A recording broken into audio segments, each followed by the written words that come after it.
कुठलाही प्राणी असो, त्याच्यासाठी सर्वात महत्त्वाचा अवयव असतो त्याचं मुंडकं. जंगलात डिस्कवरी चॅनलवर जर तुम्ही वाघाला शिकार करताना बघितलं असेल तर त्यात तो नेहमी धडावर नाही तर त्याच्या मुंडक्यावर हल्ला करत असतो. असो, इथे विषय चाललाय विधान परिषदेच्या निवडणुकीवरून सुरू असलेल्या गोंधळाचा. कुठे नाराजी, कुठे बंडखोरी, तर कुठे पक्षप्रवेश. विधान परिषदेवर आमदार म्हणून निवडून जाण्यासाठी नेते सगळेच फंडे वापरताना दिसत आहेत. अशातच छत्रपती संभाजीनगरच्या सिल्लोडचे आमदार अब्दुल सत्तार यांना जुने दिवस आठवलेत, जेव्हा दोन्ही शिवसेना एकत्र होत्या. कारण त्यांना असं वाटतंय की त्यांचं मुंडकं छाटण्याचा प्रयत्न भाजप करत आहे. हे संपूर्ण प्रकरण काय आहे हे समजून घेऊया आपल्या या व्हिडिओच्या माध्यमातून. नमस्कार, मी अनिकेत जाधव व तुम्ही पाहत आहात टाइम महाराष्ट्र. विधान परिषदेच्या 16 जागांसाठी फॉर्म भरण्याचा काल शेवटचा दिवस होता. यावेळी काही नेत्यांच्या अपेक्षा पूर्ण झाल्या तर काहींच्या अपेक्षा भंग झाल्या. परंतु शिवसेनेचे आमदार अब्दुल सत्तार यांच्या विधानामुळे महायुतीत शिवसेनेची होणारी गळचेपी चव्हाट्यावर आली आहे. झालं असं की आमदार अब्दुल सत्तार यांना आपला मुलगा समीर सत्तार याला छत्रपती संभाजीनगर जालना स्थानिक स्वराज्य संस्था मतदारसंघातून निवडणूक लढवायची होती. परंतु या जागेवर भाजपने सुहास शिरसाट यांना उमेदवारी दिली. यांना उमेदवारी दिल्यामुळे अब्दुल सत्तार यांनी तीव्र नाराजी व्यक्त केली.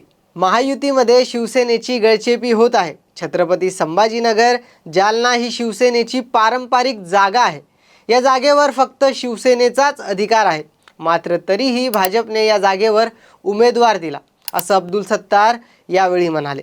एवढंच नाही तर भाजप शिवसेनेचं मुंडकं कापत असल्याचा थेट आरोपच अब्दुल सत्तार यांनी केला. भारतीय जनता पार्टी शिवसेनेचं मुंडकं कापत आहे. शिवसेनेचं मुंडकं म्हणजे तिने जिंकलेल्या महानगरपालिका आणि जिल्हा परिषदा. आता शिवसेनेकडून या महानगरपालिका पण गेल्यात आणि जिल्हा परिषदा पण. आणखी भाजप लहान मोठ्या निवडणुकांवर देखील लक्ष केंद्रित करत आहे, अशी भावना देखील अब्दुल सत्तार यांनी व्यक्त केली. आज आमचे छत्रपती संभाजीनगरमध्ये 6 आमदार आहेत, 1 खासदार आहे. एवढी मोठी ताकद जिल्ह्यामध्ये आमची आहे. तरी देखील आम्हाला जर एक जागा मिळत नसेल तर येणाऱ्या काळात या जिल्ह्यात शिवसेनेचे किती आमदार, किती खासदार निवडून जाणार, अशी चिंता अब्दुल सत्तार यांनी व्यक्त केली आहे. या विधान परिषद निवडणुकांसाठी होणाऱ्या एकूण 16 जागांपैकी एकनाथ शिंदे यांनी 6 जागांची मागणी केली होती. परंतु तरी देखील त्यांना 4 जागा सोडण्यात आल्या. यातही शिवसेनेचा बालेकिल्ला म्हणून ओळखल्या जाणाऱ्या छत्रपती संभाजीनगर व कोकणमधील रायगडमध्ये शिवसेनेला जागा सोडली गेली नाही. त्यामुळे भाजपमध्ये शिवसेनेची गळचेपी होत आहे का, असे प्रश्न उपस्थित केले जात आहेत. एकनाथ शिंदे हे देखील महायुतीमध्ये वारंवार आपलं उपद्रव्य मूल्य वाढवण्याचा प्रयत्न करत असतात. काही दिवसांआधी शिंदे दिल्लीला गेले होते, परंतु तिथे त्यांची ना अमित शहा यांच्यासोबत ना भाजपचे अध्यक्ष नितीन नवीन यांच्याबरोबर भेट झाली.